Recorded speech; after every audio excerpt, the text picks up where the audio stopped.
Good morning students. आज आपण अकाउंटचा 18th लेक्चरचा व्हिडिओ अपलोड करतो आहे, बरोबर आहे. तर आत्तापर्यंत आपण तुम्हाला आठवतं आहे काल आपण ॲडजस्टमेंट्स बघितल्या, ज्या अगोदर पण आपल्या ॲडजस्टमेंट झालेल्या आहेत. तर कालपर्यंत आपल्या 18 ॲडजस्टमेंट्स कंप्लीट झाल्या होत्या, बरोबर. आज आपला लास्ट पार्ट आहे ॲडजस्टमेंट, जे काय आपण व्हिडिओ अपलोड करतो आहे. तर हा लास्ट व्हिडिओ आहे, म्हणजे आजचा व्हिडिओ कंप्लीट झाला दॅट मीन्स आपल्या सगळ्या ॲडजस्टमेंट्स कंप्लीट झाल्या. आज ॲडजस्टमेंटचा शेवटचा पार्ट आहे, बरोबर ना. मग ह्याचा अर्थ जेवढ्या ॲडजस्टमेंट 24, 25 जेवढ्या काय ॲडजस्टमेंट्स मी घेतल्या त्या तुम्ही लर्न करणं, पाठांतर करणं खूप गरजेचं आहे. कारण ॲडजस्टमेंट जर पार्ट नसतील, ॲडजस्टमेंटचे 2 इफेक्ट कुठं जातात हे जर तुम्हाला पार्ट नसेल तर तुम्हाला फायनल अकाउंट्समधला काहीच प्रॉब्लेम जाणार नाही. ओके, त्यामुळे ॲडजस्टमेंट्स मी घेतो आहे ते लर्न, ते पाठांतर करणंसुद्धा खूप गरजेचं आहे. ओके, तर कालपर्यंत आपण 18 ॲडजस्टमेंट्स बघितल्या होत्या. आता आपण त्याच्या पुढे कंटिन्यू करू. 19 ॲडजस्टमेंट, नेक्स्ट ॲडजस्टमेंट 19वी ॲडजस्टमेंट आपण बघतो, सॅलरी टू पार्टनर. आता तुम्ही म्हणताल सर त्याच्याच खाली तुम्ही 20 पण आकडा टाकलेला आहे, 20 ॲडजस्टमेंट कमिशन टू पार्टनर. तर ह्या दोन्ही मी कंबाईन एकत्र का घेतल्या, तर दोन्ही ॲडजस्टमेंट्स दिसायला जरी वेगवेगळ्या असल्या तरी दोघांचे इफेक्ट्स मात्र सेम आहे. त्यामुळे पाठांतर करताना 19वी आणि 20वी ॲडजस्टमेंट एकत्र पाठ केली तरी चालू शकते. दोघांचा पहिल्यांदा मी अर्थ सांगतो. ओके, सॅलरी टू पार्टनर अर्थ माहिती आहे तुम्हाला, सॅलरीचा अर्थ माहिती आहे तुम्हाला, पगार. आणि सॅलरी टू पार्टनर म्हणजे काय, समटाईम्स कधी एखादा पार्टनर काय करतो, स्वतःच्याच बिझनेसमध्ये ॲज अ वर्कर किंवा ॲज ॲन एम्प्लॉई म्हणून काम करतो. म्हणजे फॉर एक्झाम्पल लक्ष द्या, 3 पार्टनर्स आहेत A, B अँड C, बरोबर आहे ना. तिघांनी मिळून एखादा बिझनेस स्टार्ट केला, एखादी कंपनी टाकली. आता कंपनीमध्ये एम्प्लॉईज पाहिजेत म्हणून त्यांनी पेपरला ॲडव्हर्टाईजमेंट दिली, बाबा वर्कर्स पाहिजेत, सिक्युरिटी गार्ड्स पाहिजेत, वॉचमन पाहिजेत, सेल्समन पाहिजेत, बरोबर. अशा सगळ्या ॲडव्हर्टाईजमेंट दिल्या. पण त्यातला अकाउंटंटची त्यांच्या कंपनीत अकाउंटंट पण पाहिजे होता. मग त्यांनी काय केलं, बाहेरचा कोणतरी अकाउंटंट अपॉइंट करण्यापेक्षा त्यांच्यात A नावाचा जो पार्टनर होता, तो A नावाचा पार्टनर थोडासा हुशार होता किंवा त्याचा जास्त हायली एज्युकेटेड, चांगला शिकलेला पण आहे. त्यामुळे B अँड Cनी काय केलं, B अँड Cनी त्याला रिक्वेस्ट केली की बाबा बाहेरचा अकाउंटंट बघून त्याला पगार देण्यापेक्षा तू स्वतः हुशार आहेस, तूच का नाही अकाउंट बघत. त्यामुळे त्यांनी त्या दोघांनी Aला रिक्वेस्ट केली की बाबा ॲज ॲन अकाउंटंट म्हणून तूच कंपनीचं काम बघ. मग A म्हणणारच की बाबा तुम्ही बाहेरचा माणूस जर अकाउंटंट म्हणून ठेवला तर तुम्ही त्याला पगार देणार, सॅलरी, बरोबर ना. तेच काम मी केलं तर मला का नाही देणार. ठीक आहे, काय हरकत नाही. म्हणजे ह्याचा अर्थ Aला उद्यापासून सॅलरी पण स्टार्ट होणार, ॲज अ पार्टनर म्हणून तो प्रॉफिट पण घेणारच आहे, पण तो ॲज ॲन एम्प्लॉई, कामगार म्हणून तो कंपनीचा एक कामगार पण झाला. ह्या नात्याने तो कंपनीकडनं, बिझनेसकडनं पगार पण घेणार. त्याला सॅलरी टू पार्टनर म्हणतात. मग त्याचा फर्स्ट इफेक्ट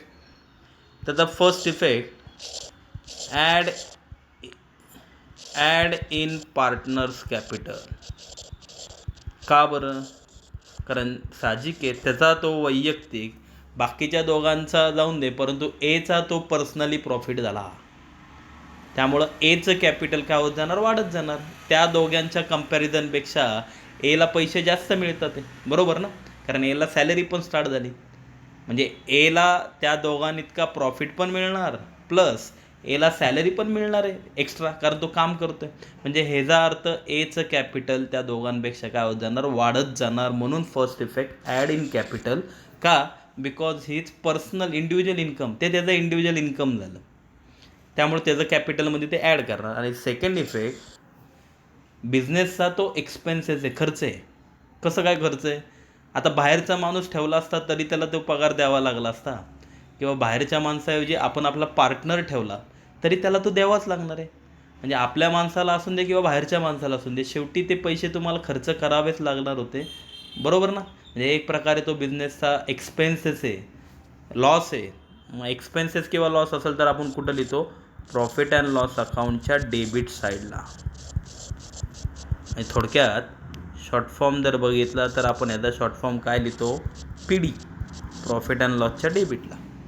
ओके, 2 इफेक्ट कळले.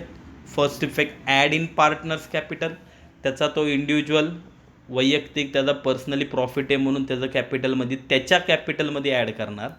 आणि सेकंड इफेक्ट बिझनेसचा मात्र तो लॉस आहे, बिझनेसचा एक्सपेन्सेस आहे, कारण सॅलरी कुणाची असून दे, बिझनेसचा तो खर्च झाला प्रॉफिट अँड लॉसच्या डेबिटला. ओके, 2 इफेक्ट लक्षात आले. आता 20 ही आपण 19 ॲडजस्टमेंट बघितली. 20ची ॲडजस्टमेंट, 20th ॲडजस्टमेंटची काय बघणार आहे आपण, 20वी ॲडजस्टमेंट, कमिशन टू पार्टनर. ह्याचा अर्थ वेगळा आहे पण इफेक्ट मात्र हेच. त्याचा अर्थ सांगतो मी पहिल्यांदा. कमिशन टू पार्टनर म्हणजे काय. समटाईम्स कधी कधी एखाद्या पार्टनर्सच्या ओळखी असतात. म्हणजे फॉर एक्झाम्पल, परत मागाचंच एक्झाम्पल घेतो. ABC 3 पार्टनर्स आहेत, बरोबर. त्यातला तो ए नावाचा पार्टनर आहे, त्याचे मार्केटमध्ये कॉन्टॅक्ट जबरदस्त आहेत. म्हणजे थोडक्यात ए थोडासा फेमस आहे किंवा एचे कॉन्टॅक्ट्स मार्केटमध्ये चांगले आहेत, एला बरीचशी माणसं ओळखतात, बरोबर ना. एक मिनटं, बरोबर. तर साहजिक आहे त्याच्या कॉन्टॅक्टचा फायदा. म्हणजे आता फॉर एक्झाम्पल लक्ष द्या, बाबा कंपनीचा भरपूर प्रोडक्शन तयार झालेले, भरपूर माल तयार झालेला गोडाऊनमध्ये आहे, पण भरपूर दिवस झाले कंपनीचा सेल्स माल विकल्याच जात नाही. मग शेवटी त्या दोघांना काय म्हणाला, म्हणाला बाबा जो काय माल आहे तो माझ्याकडे द्या, मी विकून आणतो. माझ्या मार्केटमध्ये कॉन्टॅक्ट्स भरपूर आहेत, बरोबर. मी माझे कॉन्टॅक्ट फिरवतो, जे काय फ्रेंड्स आहेत, जे काय रिलेटिव्ज आहेत, त्यांना मी कॉन्टॅक्ट करतो आणि सगळा जेवढा काय माल विकायचा तो मी विकून देतो तुम्हाला. साहजिक आहे हे काम तो फुकट नाही करणार. मग तो त्या दोघांना काय म्हणणार की बाबा मी करतो हे काम सगळं, बट कमिशन चार्ज करणार. म्हणजे जेवढा मी माल विकाल त्याच्यावर 1%, 2%, जे काय असेल तेवढं तुम्ही मला कमिशन द्यावं लागणार. कारण साहजिक आहे एवढं मोठं तुमचं काम, तुमचं म्हणण्यापेक्षा आपलं काम मी एकटा करून देतो म्हणल्यावर माझे कष्ट आहेत, मग त्या कष्टाच्या बदल्यात मला कमिशन मिळालं पाहिजे. त्याला कमिशन टू पार्टनर म्हणतात. की कधी कधी बिझनेसचं एखादं काम एखादा पार्टनर पर्सनली करून देतो, त्या बदल्यात तो कमिशन चार्ज करतो. मग फर्स्ट इफेक्ट मगासारखाच, ॲड इन पार्टनर्स कॅपिटल. का बरं, कारण तो त्या पार्टनरचा एचा तो इंडिव्हिज्युअल प्रॉफिट आहे, एचं कॅपिटल त्याचं एकट्याचं वाढणार आहे, त्यामुळे ॲड इन पार्टनर्स कॅपिटल. आणि सेकंड इफेक्ट, बिझनेसचा तो लॉस आहे, बिझनेसचा एक्सपेन्सेस आहे, बरोबर ना. बिझनेस जर तुम्हाला 1%, 2% कमिशन त्या एला देणार असतील तर एचा इंडिव्हिज्युअली प्रॉफिट झाला, पण बिझनेसचा तो खर्च झाला ना. त्यामुळे बिझनेसचा तो लॉस आहे, एक्सपेन्सेस आहे प्रॉफिट अँड लॉसच्या डेबिटला. ओके, म्हणजे नीट लक्ष द्या मी काय बोलतो आता. 19वी आणि 20वी ॲडजस्टमेंट पाठ करताना त्याला ब्रॅकेट करा. का ब्रॅकेट करा, म्हणजे जेणेकरून तुम्हाला पाठ करताना सोपं जाईल. दिसताना वेगवेगळ्या दिसतात ते, पण दोघांचे इफेक्ट सेम आहेत. Okay, next adjustment 21 good stolen. आणि त्याच्याच खाली मी 22 घेतली, good distributed as free samples, बरोबर. 21 आणि 22. आता तुमच्या लक्षात आलं असेल की एकच ॲडजस्टमेंट्स एका पेजवर मी घेत असतो, पण ज्या वेळेस मी एका पेजवर 2-2 ॲडजस्टमेंट घेतो, याचा अर्थ समजून जायचं की बाबा दोन्ही ॲडजस्टमेंट एकत्र सरांनी घेतल्यात, याचा अर्थ दोघांचे इफेक्ट सेम असणार आहेत. अर्थ वेगळा आहे. गुड स्टोलन पहिलं 21 21वी ॲडजस्टमेंट आपण बघू. गुड स्टोलनचा अर्थ माहिती की हो तुम्हाला. स्टोलन म्हणजे काय, चोरणे, चोरीला जाणे, बरोबर ना. मग गुड स्टोलन म्हणजे काय हो, तुमच्या कंपनीत किंवा तुमच्या गोडाऊनमध्ये आपण नॉर्मली गुड स्टोअर करतो, माल साठवतो, बरोबर आहे. मग आपल्या गोडाऊनमध्ये काय होतं, 50,000 50,000चा माल होता, गुड स्टोलन, कुणीतरी तो चोरला, त्याला आपण गुड स्टोलन म्हणतो. आणि 22वी ॲडजस्टमेंट दिली, good distributed as free samples. Goods distributed as free sample. थोडक्यात काय, कंपनीने त्यांचा जे गुड्स होते, जो काय माल होता, डिस्ट्रीब्युटेड म्हणजे वाटणे, ॲज फ्री सॅम्पल फुकटमध्ये पब्लिकला वाटला. भरपूर वेळा कंपनी काय करते, त्यांच्याकडचा जो माल असतो, त्यांचं जे प्रोडक्ट असतं ते फुकट पब्लिकला वाटतात, त्याला फ्री सॅम्पल्स म्हणतात. तुम्ही कधी कधी नॉर्मली न्यूजपेपरमध्ये बघता की पर्टिक्युलर एखादी शॅम्पूची कंपनी असेल किंवा शॅम्पूच्या पुड्या असतील, तर कधी कधी पेपरला एखादी शॅम्पूची पुडी चिटकून पाठवतात बघा, फ्री सॅम्पल्स किंवा फ्री सॅम्पल आहे, मग आपण ते न्यूजपेपरमधनं कट करून तुम्ही ते सॅम्पल वापरू शकता. शॅम्पू वगैरे नॉर्मली तुम्ही बघता न्यूजपेपरमध्ये येतं कधी कधी. आता ते वाटण्यामागचं कारण काय असतं, तर ॲडव्हर्टाईजमेंट. कंपनीला हाऊस नाही आहे की आपला माल फुकट वाटायचा आहे. कंपनी ह्या प्रकार का करते, तर ॲडव्हर्टाईजमेंट. कंपनीला आपल्या प्रोडक्टची जाहिरात करायची असते. ओके, अर्थ कळला दोन्ही ॲडजस्टमेंटचा. गुड स्टोलन म्हणजे माल चोरीला जाणे, आणि good distributed as free samples म्हणजे कंपनी स्वतःचा माल पब्लिकला फुकट वाटते. आता दोन्ही ॲडजस्टमेंट सेम असल्यामुळं दोघांचे इफेक्ट सेम आहेत. First effect trading account credit side. Trading अकाउंटच्या क्रेडिट साईडला म्हणजे ब्रॅकेटमध्ये TC, ट्रेडिंग अकाउंटच्या क्रेडिट साईडला. का बरं ट्रेडिंग अकाउंटच्या क्रेडिट साईडला? क्रेडिटचा अर्थ माहिती आहे तुम्हाला. क्रेडिट म्हणजे क्रेडिट वॉट गोज आउट. म्हणजे थोडक्यात काय, तुम्ही कुठल्याही, मी अगोदरच एक बोललो होतं, लक्षात द्या, व्यवस्थित लक्ष देऊन ऐका. बिझनेसमध्ये कुठल्याही कारणास्तव गुड्स जर बाहेर पडत असतील, बिझनेसमधनं बाहेर पडत असतील, तर क्रेडिट वॉट गोज आउट ट्रेडिंगच्या क्रेडिटला लिहितात. रूल लक्षात राहील. काय बोललो मी?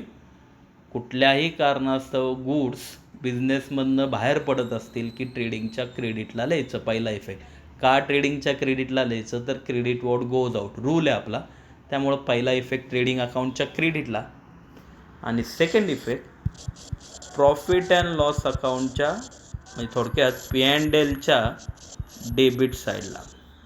त्याचा शॉर्ट फॉर्म आपण PD, प्रॉफिट अँड लॉस अकाउंटच्या डेबिट साईडला. आता तुम्ही म्हणता सर प्रॉफिट अँड लॉसच्या डेबिटला का? कारण debit all expenses and losses आपला एक रूलच आहे ना. बिझनेसमध्ये कुठलाही एक्सपेन्सेस असेल, कुठलाही लॉस असेल, तर प्रॉफिट अँड लॉस अकाउंटच्या डेबिटला लिहितात. म्हणून PDला, प्रॉफिट अँड लॉस अकाउंटच्या डेबिटला. का बरं? कारण गुड स्टोलन, माल जर चोरीला गेला तर तुमचा लॉस आहे का प्रॉफिट आहे? लॉस आहे, साहजिक आहे.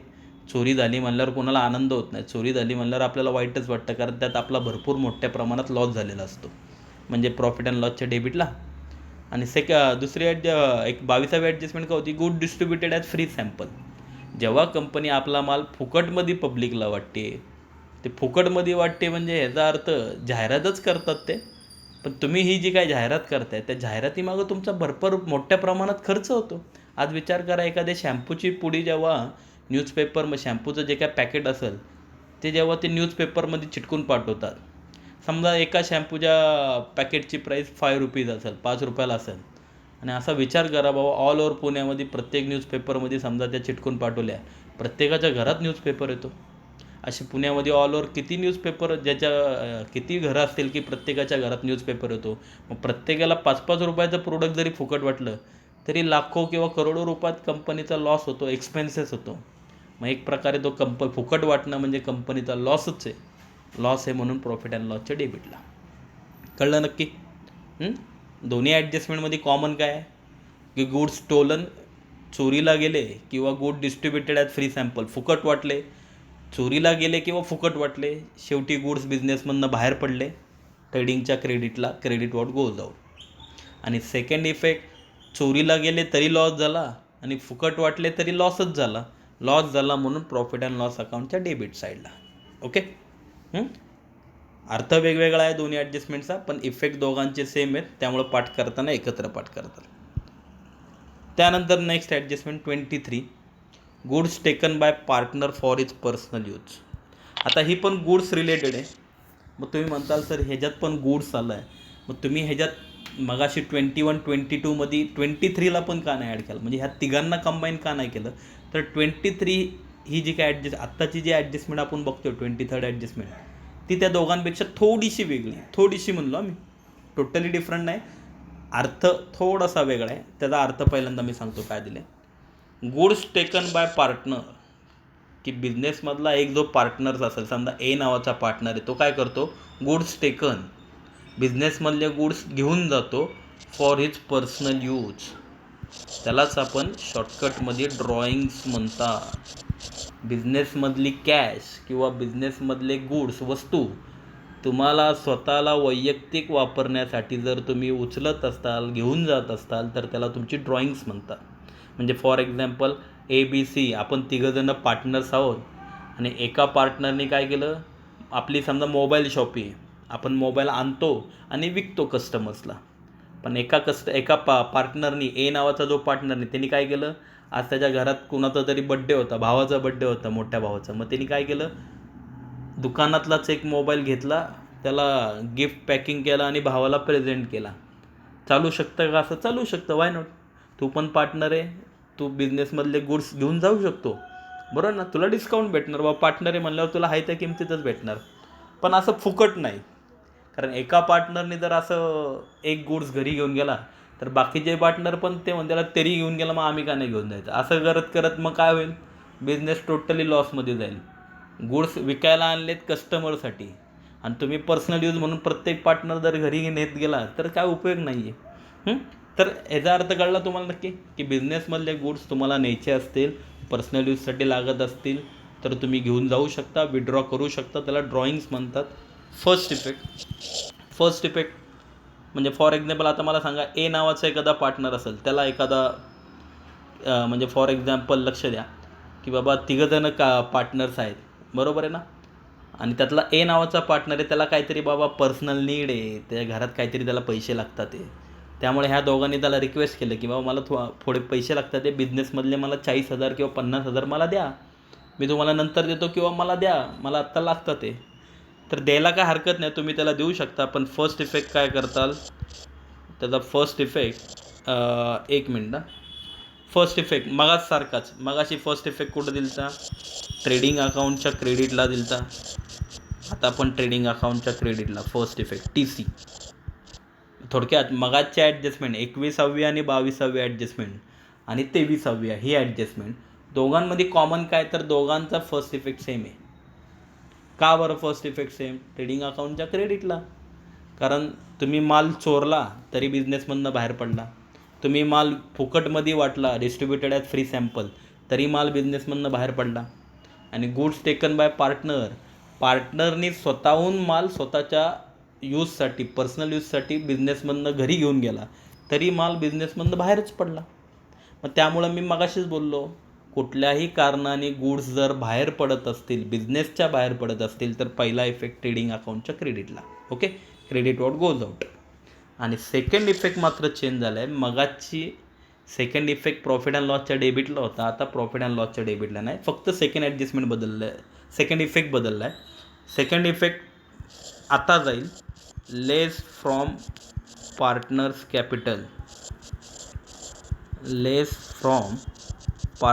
कॅपिटल. ज्या पार्टनरनी गुड्स विड्रॉन केलेत, म्हणजे 3 पार्टनर्स असतील ABC, त्यातल्या Aला समजा गरज आहे म्हणून त्यांनी त्या दोघांना रिक्वेस्ट केली आणि सांगितलं की थोडेसे गुड्स किंवा थोडीशी कॅश मला द्या, मला लागतात आहे. तर हे दोघं त्याला काय रिजेक्ट करणार नाही, ते म्हणतील बाबा नो प्रॉब्लेम, तुला जेवढे पाहिजे तेवढे गुड्स तू घरी घेऊन जा, बट लेस फ्रॉम कॅपिटल. तेवढा हिशोब आम्ही तुझ्या कॅपिटलमधनं काय करणार, लेस करणार. फुकट थोडीच देणार आहे का, ते गुड्स विकायला आणलेत आणि तू जर घरी घेऊन चालत असेल तर न्यायला काय हरकत नाही, जेवढे पाहिजे तेवढे घेऊन जाऊ शकतो, बट लेस फ्रॉम कॅपिटल. तुझ्या हिशोबातनं तेवढे आम्ही काय करणार, लेस करणार. कळलं नक्की. थोडक्यात 21, 22, 23 तिन्ही ॲडजस्टमेंटमध्ये फर्स्ट इफेक्ट कॉमन आहे, फक्त 23व्या ॲडजस्टमेंटमध्ये, ह्या ॲडजस्टमेंटमध्ये सेकंड इफेक्ट चेंज झालेला आहे. ओके. आणि आता लास्ट संपल्या ॲडजस्टमेंट्स आपल्या. Last 2 adjustments, good destroyed by fire. आता नीट बघा, गुड डिस्ट्रॉयड बाय फायर 24-25. तुम्ही म्हणताल सर सेम आहे, तुम्ही असं रिपीट का केलं आहे, good destroyed by fire, good destroyed by fire 2-2 वेळा का लिहिलं आहे. तर नीट बघा, दोघांच्या ब्रॅकेटमध्ये थोडासा डिफरन्स आहे. 24वी जी ॲडजस्टमेंट आहे गुड डिस्ट्रॉयड बाय फायर, त्याच्या इथं ब्रॅकेटमध्ये इन्शुअर्ड लिहिलं आहे. आणि 25वी जी ॲडजस्टमेंट आहे ती पण गुड डिस्ट्रॉयड बाय फायरच आहे, फक्त ती अनइन्शुअर्ड आहे. सगळ्यात पहिल्यांदा मला याचा अर्थ सांगा, गुड डिस्ट्रॉयड बाय फायर म्हणजे काय, की कंपनीला किंवा कंपनीच्या गोडाऊनला आग लागली, जिथं गोडाऊनला मीन्स जिथं आपले गुड्स स्टोअर होते, जिथं आपला माल साठवला होता, आणि त्या आगीमध्ये पूर्ण तुमचा माल जळाला. म्हणजे लक्ष द्या, तुमच्याकडं 50,000 माल गोडाऊनमध्ये होता. आज संध्याकाळी काय झाली, अचानक शॉर्ट सर्किट झाली आणि त्या शॉर्ट सर्किटमध्ये तुमच्या गोडाऊनला आग लागली आणि जेवढा 50,000 माल होता तो पूर्णपणे तुमच्या आगीमध्ये जळाला. First effect. आता सगळ्यात महत्त्व इन्शुअर्ड आणि अनइन्शुअर्ड. अनइन्शुअर्ड म्हणजे काय, पहिल्यांदा मी अनइन्शुअर्ड 25 ॲडजस्टमेंट घेतो. अनइन्शुअर्ड म्हणजे काय, की तुम्ही त्याचा इन्शुरन्स काढला नव्हता. म्हणजे तुम्हाला काय माहिती बाबा आग लागणार आहे, असं होणार आहे, असा लॉस आपला होऊ शकतो, तुम्हाला अंदाजच नव्हता, त्यामुळे तुम्ही इन्शुरन्स वगैरे काढला नव्हता. कारण नॉर्मली माहिती आग लागली किंवा चोरी झाली तर आपल्याला त्याचा इन्शुरन्स मिळतो. पण तुम्हाला काय अशी कल्पनाच नव्हती की बाबा आग लागल वगैरे, त्यामुळे तुम्ही इन्शुरन्स काढलाच नव्हता. आणि इन्शुरन्स काढला नसल्यामुळं तुमचा जेवढा 50,000चा माल जळाला तेवढा सगळाच्या सगळा तुमचा काय झाला, लॉस झाला. मग फर्स्ट इफेक्ट परत एकदा तिथंच जाईल, ट्रेडिंग अकाउंट क्रेडिट साईड. ट्रेडिंगच्या क्रेडिटला म्हणजे थोडक्यात TC. का हो ट्रेडिंगच्या क्रेडिटला? Credit what goes out, good destroyed by fire.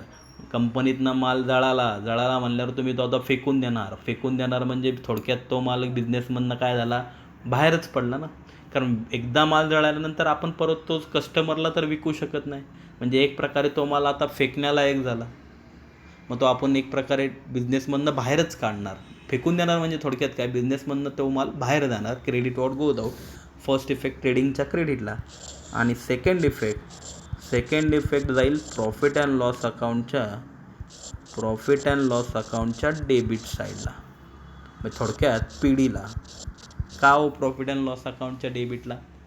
कारण लॉस आहे. 50,000चे गुड्स गोडाऊनमध्ये होते, 50,000चा माल गोडाऊनमध्ये होता आणि त्याला आग लागली, सगळाच्या सगळा माल तुमचा जळाला. म्हणजे ह्याचा अर्थ तुमचा तो काय झाला, लॉस झाला, बरोबर ना. कारण तो माल तुमचा एक प्रकारे वाया गेला. तोच जर कस्टमरला विकला असता तर थोडेफार पैसे तर आले असते तुम्हाला. पण तुमचा जर चोरी झाली, फुकट वाटताय किंवा आग लागली तर एक प्रकारे तो तुमचा लॉस आहे म्हणून प्रॉफिट अँड लॉसच्या डेबिटला. ओके, 2 इफेक्ट कळले, एक TCला आणि एक PDला.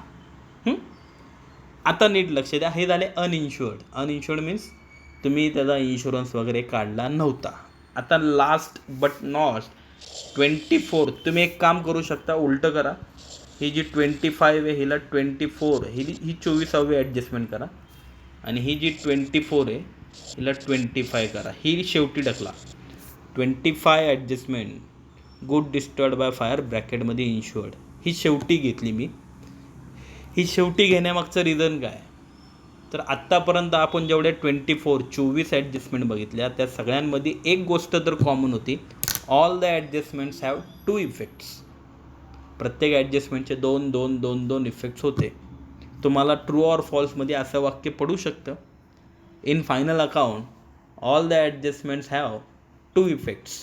तुम्ही म्हणताल ट्रू, बरोबर आहे, कारण आमच्या सरांनी शिकवलं बाबा ॲडजस्टमेंट म्हणले की 2 इफेक्ट आले, बरोबर आहे. पण ते जे काय स्टेटमेंट आहे, all the adjustments have 2 effects, हे फॉल्स आहे. ते म्हणतात सर कसं काय फॉल्स आहे, ॲडजस्टमेंटला 2च इफेक्ट असतात. हो, 2च इफेक्ट असतात, बट ही जी लास्ट ॲडजस्टमेंट बघतोय आपण 25, ही अपवाद आहे, एक्सेप्शन आहे. कारण ह्या ॲडजस्टमेंटचे 3 इफेक्ट आहेत. प्रत्येक ॲडजस्टमेंटचे 2 असतात, पण ही लास्ट ॲडजस्टमेंट त्याचे 3 इफेक्ट आहेत. 3 इफेक्ट कसं काय, जरा पहिला त्याचा अर्थ बघू. ब्रॅकेटमध्ये दिलं आहे इन्शुअर्ड. म्हणजे थोडक्यात काय की तुम्ही कंपनीचा माल जळाला आहे पण त्याच्या अगोदर तुम्ही शाने झालता आणि तुम्ही इन्शुरन्स काढला होता. म्हणजे जरा नीट लक्ष द्या, 50,000चा माल गोडाऊनमध्ये होता, तुम्ही ऑलरेडी त्याचा इन्शुरन्स काढला होता, बरोबर आहे ना. आज रात्री तुमच्या परत मागासारखं, आज रात्री तुमच्या गोडाऊनला आग लागली. गोडाऊनला आग लागल्यानंतर जेव्हा तुम्ही फोन आला असेल कंपनीतनं की साहेब असं आग लागली, तुम्ही विजिटवर गेला, कळलं तुम्हाला भरपूर आग लागली, पूर्णच्या पूर्ण तुमचं जे गोडाऊन होतं ते जळलं, सगळा माल जळाला. पण एवढं होऊनसुद्धा तुम्ही टेन्शन फ्री आहात. तुम्ही तुमच्या चेहऱ्यावर अजिबात टेन्शन नाही आहे. का बरं? कारण इन्शुअर्ड मीन्स तुम्ही ऑलरेडी त्याचा इन्शुरन्स काढला होता. तुम्हाला कल्पना होती की अरे भविष्यात असं पण संकट येऊ शकतं, म्हणून तुम्ही अगोदरच त्याची तयारी केली होती, तुम्ही इन्शुरन्स काढला होता. मग जेव्हा नेक्स्ट मॉर्निंग जेव्हा इन्शुरन्स कंपनीला तुम्ही फोन लावला की असं घटना घडली आहे, आमची इथं आग लागलेली आहे, ते इन्शुरन्सवाले येणार, सगळे व्यवस्थित इन्क्वायरी करणार, खरंच तुमचा माल जळाला आहे का, कितीचा माल होता, एवढी सगळी इन्क्वायरी करणार. And if they are satisfied, जर त्यांना ते खरं वाटलं की बाबा तुमचा खरंच आग लागली, माल जळाला, तर ते तुम्हाला इन्शुरन्स क्लेम, जेवढा तुम्ही इन्शुरन्स काढला होता, कितीचा इन्शुरन्स होता, 50,000 ना, 100% तर देत नाही, 100% देऊन चालत नाही. असं असतं तर कंपनीने स्वतःहून आग लावली असते, बरोबर आहे. तसं होत नाही. तर 80%, 50%, 60% असं काहीतरी ठरलेलं असतं. त्यानुसार समजा ते इन्शुरन्स देतात. आपण इथं ॲज्युम करू बाबा 40,000 की इन्शुरन्स कंपनीतनं माणूस आला, त्यांनी बघितलं, त्याला खरंच सॅटिस्फाय झाला, त्याला पटलं बाबा खरंच आग लागलेली, एवढा एवढा माल जळाला आहे.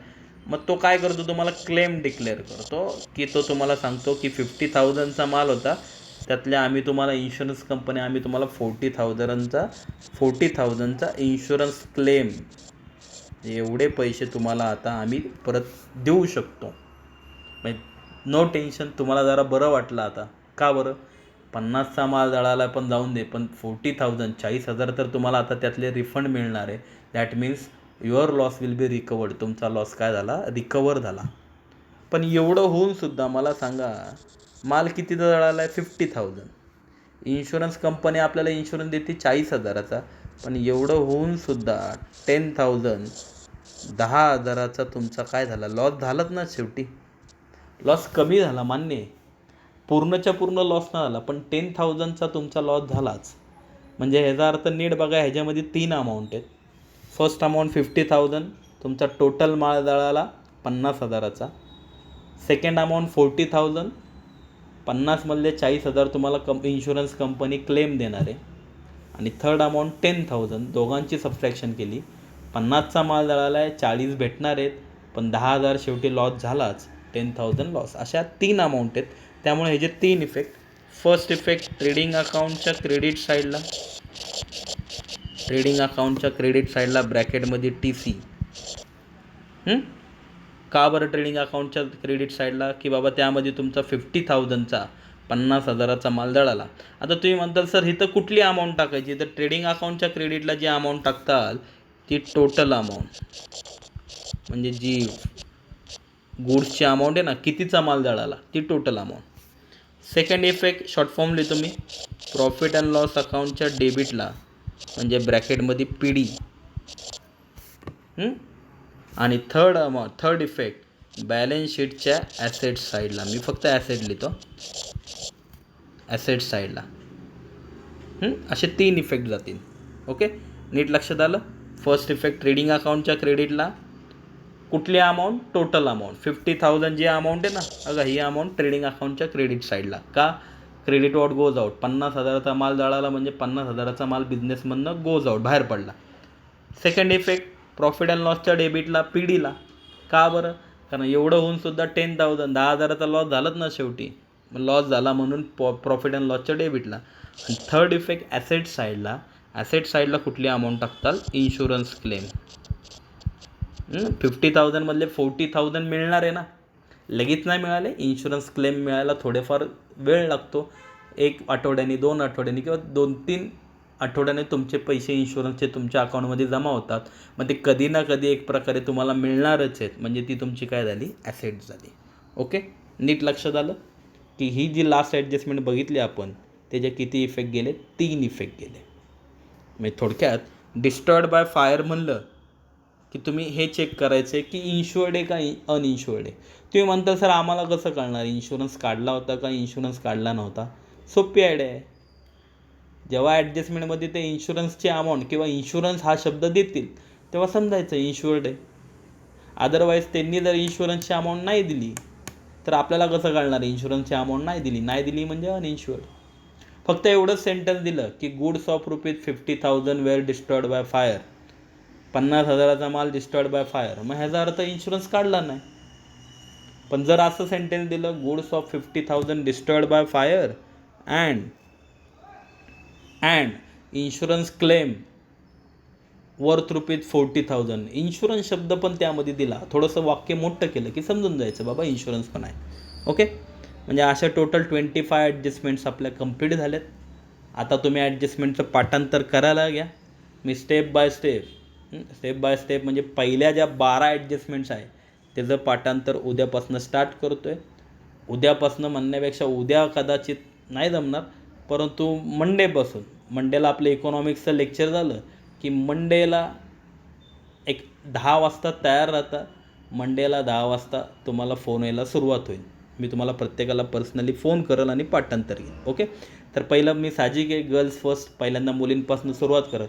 तर मुलींनी मंडेला सुरुवातीला तयार राहायचं आहे. तुमचं पाठांतर मी स्टार्ट करतो आहे.